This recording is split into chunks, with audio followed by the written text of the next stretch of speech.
When buying a home subject to, you better be well aware of the ever so scary due on sale clause. Let's jump into it.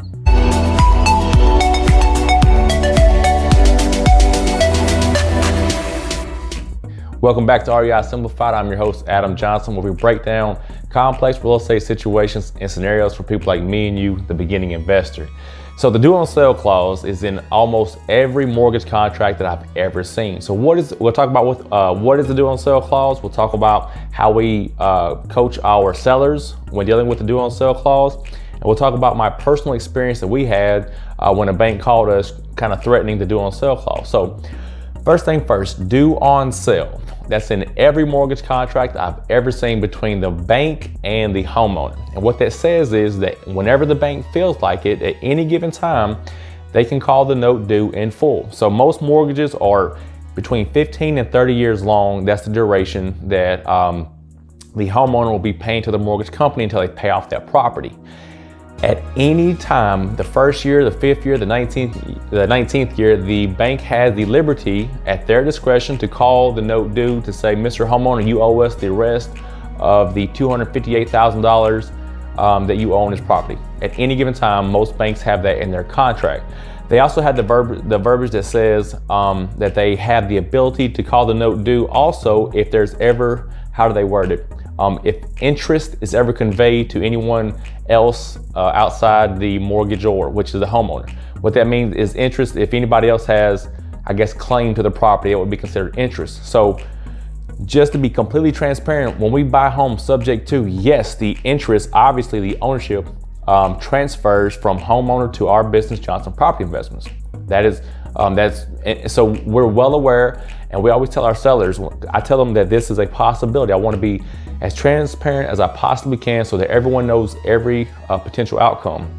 So I tell them that this is the due on sale clause. This is what it is, which is what I just told you guys. And here's what I tell them as well. I tell them that the banks are in business to make money. If the bank were to call the home due and the home go into foreclosure, they're losing money on that home. And that's not what they're in business for. So that being said, I have never personally had a note called due. I've been threatened. I don't know any other investor of all the investors that I know that do subject to that have ever had a note called due. Okay, so now I tell them that.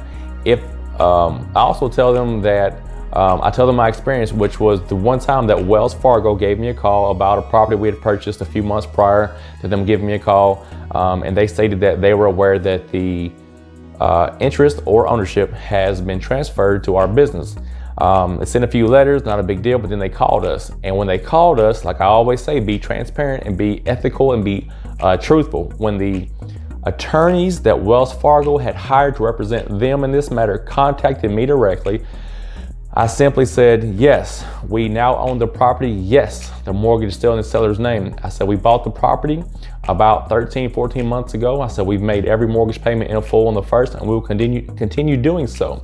I said that the homeowner that we purchased the home from was 3 months behind, and we caught them up.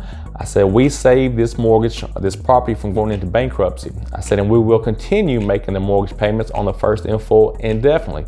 I also said, Mr.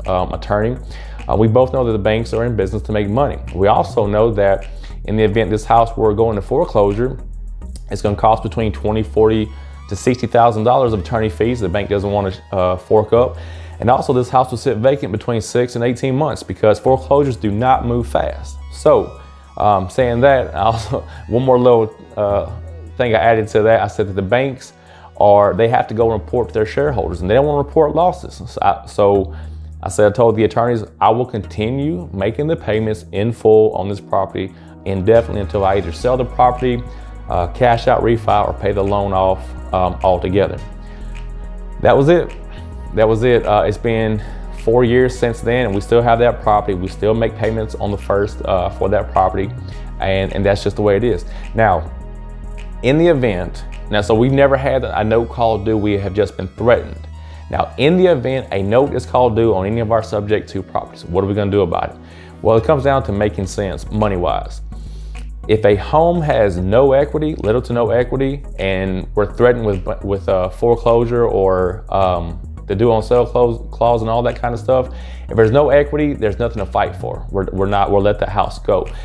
Therefore, and I believe that the bank wouldn't do that anyway, because as I said previously, the banks are in business to make money. Now, if the due on sale was enacted, enforced, then the property had $30,000, $40,000, $50,000 of equity, then yes, I'm gonna jump through hoops to go get a loan in my business name to maintain and retain this property in our business, because it is all of our subject to properties are all cash flowing assets.